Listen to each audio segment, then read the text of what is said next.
I'd like to show you another example. This is an example from the Netherlands, and it's an example from a secondary school that works with a system that's called Pulse On. And Pulse On is allowing students to learn English as a foreign language. And what they're doing is they give all the materials through this system. The system consists of information text and explanations and of course videos and a lot of exercises to practice grammar and vocabulary. And the system is really very interesting for his extracted analytics. So I'd like to focus on that. They have made some, I think, quite interesting dashboards that show teachers what students are doing in their classes.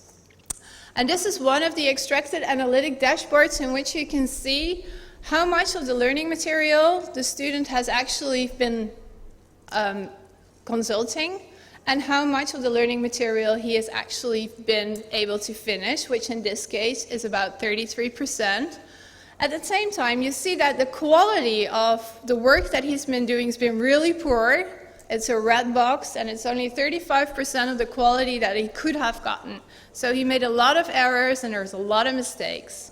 At the same time, you see that he spent a lot of time doing this, especially compared to his classmates. And you can see how much of the material of different related learning goals are being done by the student as well, and those are the boxes below. And this in itself, as a teacher, gives you an idea of how your student is performing in comparison to other students in the class and how they are doing in general. But it's also very hard to decide what that means for your teaching and what you're going to do in your lecture. And I think this dashboard can help you a long way on getting your teaching better organized. Because what you see here is in the middle, and I have a pointer, yes. Well, that doesn't work out. But anyway, there's a line in the middle, and that's the norm. So that's where we want students to go to. And then all the different dots are actually students. And the size of the dots represent the time students spend on the material. And the positioning shows where they are in relation to the norm. And what you have highlighted now is the group of overachievers. These students, they're done. They're way above the norm. They haven't spent too much time. So you really need to think about something else to do with them, because there is really no purpose in having them practice with the current material any further. Then you have front runners. They're all fine. And you also have underachievers and strugglers. And the strugglers are the ones that you really need to start paying attention to. They're not going to pass your course unless you're going to intervene in a particular way. Thank you. So if we think about this in this rotation model that I introduced earlier to you, and if you think about how these extracted analytics changed the lessons of the teachers in this secondary school, we saw that the teacher-led instruction went down just a little bit. So there was less classroom-wide activity, also because teachers could see how different groups of students were evolving, and it didn't make sense to do teacher-wide instruction quite as much. We see an increase of individual activity, and the interesting part here is this was no longer done in the classroom. It was taken out, and it was actually done at home. And teachers felt completely confident that this was a good idea because they could see how much time students would be spending, how well they would be doing. So there was really no need to do this in classroom time because they could as well do this at home or as homework. At the same time, what we saw is that collaborative learning activities increased. And here we see these different groups that I just shown to you in the dashboard. And these different groups, they are the groups that teachers put together. And they start giving personalized instruction to them.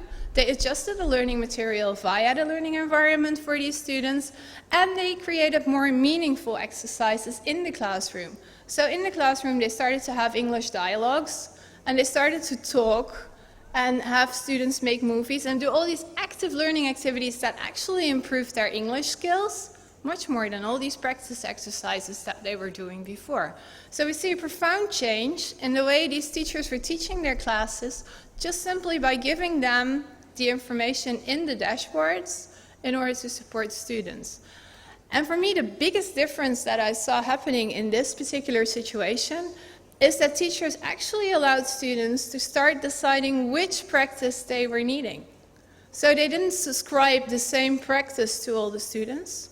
They said to students, start picking those exercises you think you need to do to learn more. And by sitting together with the students and looking at the dashboard, they could pick out the students that were doing well and could get more control over their learning. And they could also support those students that needed additional support to regulate their learning and maybe give them some more pointers there. So in this particular situation, I really think the direction of change that we looked at was from traditional teaching into self-regulated learning. I have one more example. I can do that, right? Yes. And this is an example from another system. It's called Snapit, and it's widely used throughout the Netherlands, both in primary and secondary education. It's a tablet solution as well. And here we see that all the work material, both for math, spelling, grammar, and all the main subjects are transferred into technology. And we have both embedded analytics, so we have the system knowing what students are doing and adjusting material to student skills, as well as extracted analytics. And I'm going to show you some examples of both. These are the dashboards, and I think they might look familiar because this is what you typically see if you think about a dashboard. And what you can see here is the number of students and how well they do on different assignments. Green means that they got it right immediately. Orange means they got it right at the second time, and red means they never managed to get it right. And again, a dashboard that can help you group students. So here again, overachievers, underachievers, and students that are making average progress. And also important in this dashboard is that you can see how much assignments the students made in the last 5 minutes. So you can also track class activity very precisely. Now, if we look at teachers and how they're using these dashboards, it's kind of interesting to see which students they are actually helping. And if we look at the number of support activities here on this side and the ability levels of students, without dashboards, teachers are typically helping low and middle achieving students. And the higher achieving students typically receive less help. But if we start looking at the support given because teachers looked at the dashboard, we see a transfer. We see that low students are receiving slightly less help, but especially the middle level of students is receiving more help. And this indicates that teacher behavior is actually changed when we introduce dashboarding as a mean to help teachers. And also the higher students might struggle at points. And they actually also receive much more help when we are making this information available for teachers. Now, if we look at how often teachers look at a lesson, at the dashboards, it's roughly 9 times per lesson of 50 minutes. But there's a wide diversity. So some teachers watch twice, and some teachers actually watch 20 times. So their full lesson is orchestrated around the dashboard and around the information that they're receiving. If we look at what they're doing when they're watching at the dashboard, something happened here. 37% of the time they give feedback, so they'll encourage students or tell them to hurry up and increase their efforts. 29% of the time they give additional instructions, so they help teachers explain things to students. No action is also quite frequent. 26% of the time there's no action after a dashboard. After teachers watch the dashboard. So it's very interesting to see how teaching practices are changing once we add dashboards to teachers' repertoire. Then for the embedded analytics, this is typical an assignment for calculus in higher education, in secondary education. And here there is both instruction material and exercises. And what we see through the embedded analytics, exercises are adjusted to the level of the students. So students receive exactly those exercises that help them progress. And their teachers can choose. So they can either work with the same exercises for everybody, or they can work with adaptive exercises. And it's interesting to see the difference in feedback that students receive when they're working adaptively. This is what typically happens when students are making class-wide exercises. We see that low students are doing worse and high students are doing better. But once we start giving them adaptive exercises, we actually see that all ability levels are receiving the same type, those type of exercises that support them at the level that they can all receive the same success ideas. And that gives us a big difference between classical class-wide exercises, where there is a difference for students with different ability levels, and adaptive exercises, where we nicely see that all students are roughly working at the 70% success level, and that's 70% from research is supposed to be the best level to learn at. So you have a 7 out of 10 exercises correctly. That is the most stimulating way of teaching students. And obviously for a lower ability students, this is increased when adaptive exercising. And on the high level, you see that typical material is too easy for our high ability students. And with adaptive exercising, they're actually challenged more.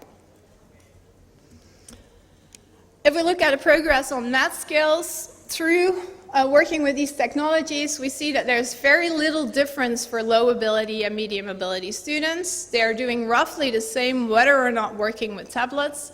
But you do see that high ability students are doing much better in these circumstances, and they're gaining much faster learning gain over one school year than students, than other groups of students.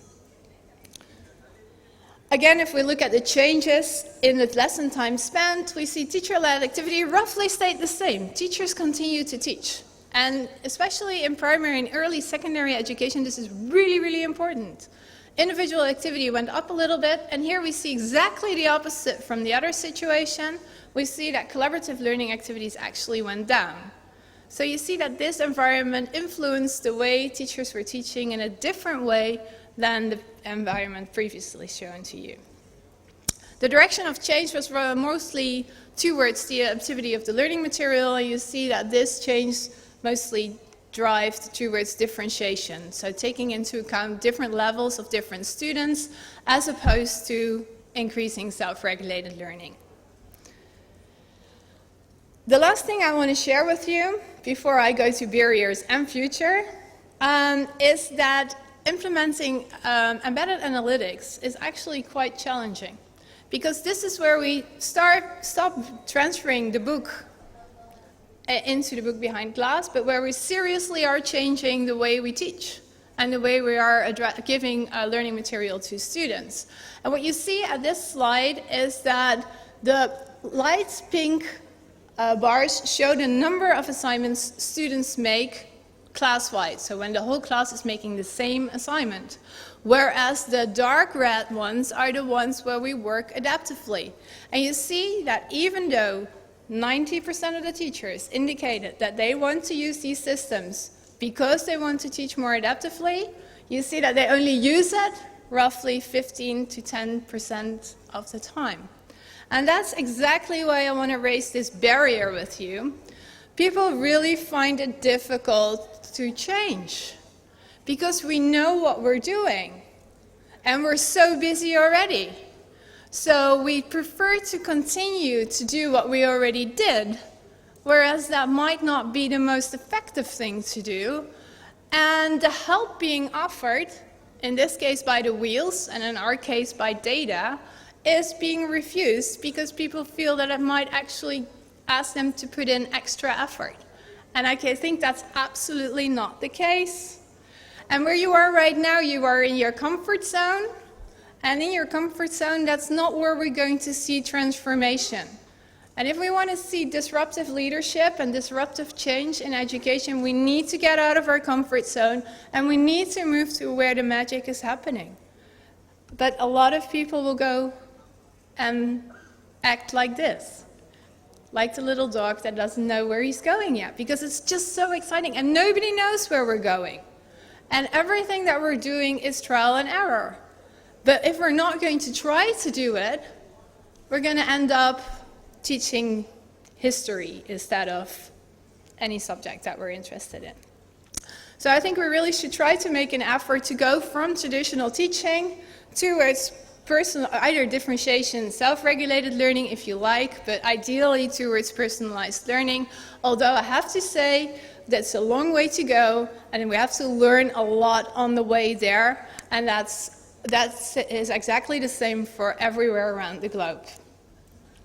So the future, just really briefly, towards personalized education, finding the right route for every student and optimizing their learning path, I think is important. Data and technology can help us do that, but it will be baby steps going there, and there's no magic.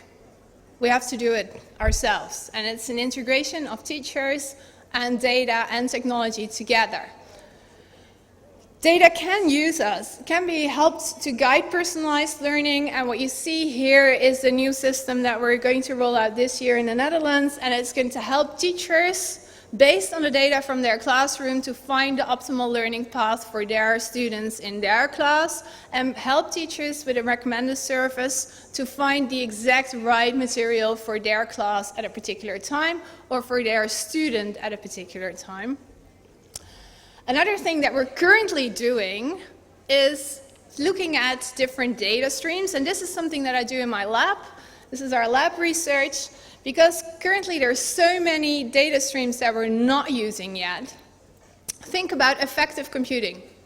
The moment you have a webcam, you can see the emotions and effects on somebody's face, and that can be a very important indicator for learning. We have physical recordings. People get stressed, their heart rates go up, right? So if we measure their physical recordings, almost everybody already has a watch. Let's pick it up and use it in our learning environments. Eye tracking. Current eye trackers cost less than $50. So you can see what students are looking at.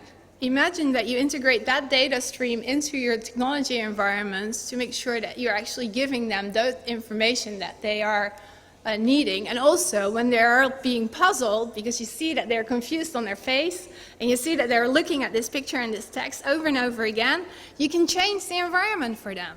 Because you know you have this information now, so use it. And finally, we do this in the Center of Innovative Research together with universities around the globe, North Carolina State, Technical University of Munich, University of Edinburgh, University of Oulu in Finland. So we have a wide consortium. We're looking at these different data streams and measuring that in learning. And I think public-private partnerships are really, really important to push forward. It's important that both schools, companies, universities, and technology companies are going to work together to make the next step. Because nobody knows exactly where we're going, and we need to have this interactive dialogue like you're having here today to ensure that we're actually going and make progress on this. So this is where I'd like to conclude. The question is, where will data allow us to go? And I think together we need to make a next step in envisioning the future and what that means for learning. Thank you very much. Okay, thank you very much, Associate Professor Dr. Inge Molenaar, for the informative sharing of your experiences on the implementation of data and learning analytics in education. Okay, now we are open for question and answer session. Any question or feedback from the floor? Okay, Dr. Zack. Hi, Inge. Thank you for the nice keynote address. Thank you. I have a question about personalized learning. It's quite interesting. Despite we really love to apply personalized learning, we are very much bounded by time constraint and fulfilling the curriculum time in Malaysia. I'm not sure it's the same in the lab, but can you share with us exactly how the strategy on how personalized learning is applied there in your country? Thank you. Thank you for that very nice question. Yes, of course, there's a lot of pressure on people finishing the curriculum, and teachers have been very hesitant, both in higher and in secondary education, to use technology that is not bounded to the curriculum, because it wasn't so transparent whether or not you were actually teaching the right things. And if you were doing enough, And this is where I think this picture that I just briefly show you is guiding teachers both in primary and secondary education at this point in time, where it lays out the national curriculum standards on the left side with all the learning objectives that you need to obtain as a teacher.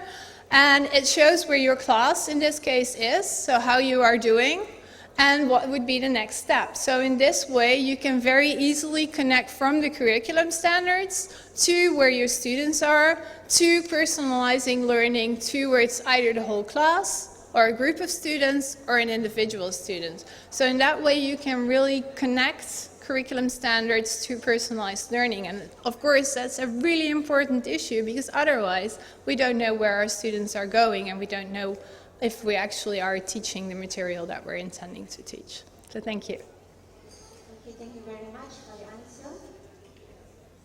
One last question or feedback maybe? Okay, we have one there. Okay, hi, morning.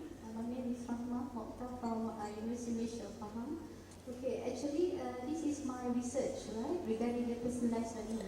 But what I'm doing right now is using intelligent technique to make it personalize the students and also the users of the tutoring, web tutoring. So what you have already shared with us is quite, I think, very interesting, which is using the analytics, right? Yes. So can you share with us actually what is the recent research that have been done by you and maybe your team into the guide personalized learning, or any personality is any new, like data mining, and also any machine learning technique that you are using? Thank you. Thank you for that question. I think there's two different things. There's things that we do in the lab that are small scale, and there are things that we do in schools and are large scale. So the examples that I showed you right now are mostly coming from the schools, and that is large scale, and we use algorithms like, for instance, the ELO algorithm there that is used for the math computers and the chess computers in the past. And those algorithms help us attune the ability level of students to the assignments that we're giving them. So this is very profound. It works for 100,000 to 200,000 students a day. It's very stable. If we look at the lab, we're more interested in trying to support self-regulated learning. So we're much more interested in giving students more authority over their own learning, opening up the possibilities and giving them more choice in to select those activities that they think fit their ability level. And then we try to give them feedback on the match between what we think they know and what they know themselves, in order to bridge the gap between their self-regulation and their system regulation. And this is what we're doing in the lab currently in order to see if that would work out well in practice as well. And that's a more advanced way of dealing with data than the ELO algorithm that I just described. So I think there's a big difference between what we see in large-scale practices currently and what we can do in the lab. And also with this picture, here we're trying to integrate, for instance, affective computing. So if students are surprised, that means that they just read something that they didn't expect, and that might have to do either with the information that they're reading or with the fact that they thought they knew something, but in fact they don't. So it gives us important cues for both cognitive and metacognitive processes, and I think the integration of these data streams into our intelligent systems is the quest that we're currently looking at. And that's also what we're working on with these 5 different partners. To collect the data, to integrate it is a first problem, and then also to make it meaningful and educate the systems into using it is the next step forward. So thank you for your question. Okay, so thank you.